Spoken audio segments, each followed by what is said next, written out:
Windows 11 le Windows 10 a Chat GPT Application anga install dan kan soi don ani Chat GPT hi atangkai to mai atuna pai chuanin atangkai tul don poni na langa chuwan chuanin web browser tangkhanin access thevek thawa chuti rol chon install khan awol sam le zual ve na chena oma Chrome browser tanga application anga install dang ha kan chu don ni Chrome browser kha I open anga address bar URL la khan type na khan chatgpt.com kha in type chon alo in hong ta chuan right corner a khan dot pathum in share chun te a khan customize and control Google Chrome ti kha aoma kha voi khat in click an voi lama ka save and share ti kha lom ta chon left na hin install paste as application ti hi oma kha voi khat I left click anga install this page as an application ti kha lom ta Chat GPT tin install kha ba Chat GPT application install panga yang khan a install to don an ni chon shortcut box dai nei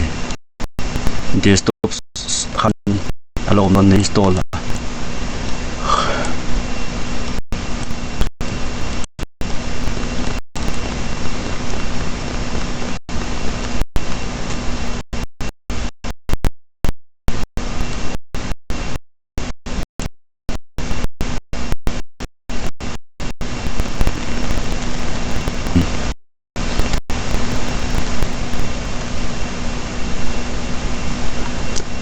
Chat GPT akan sign in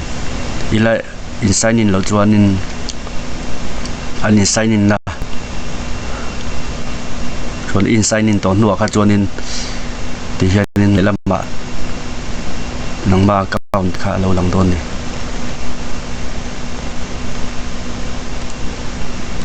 I uninstall du chuan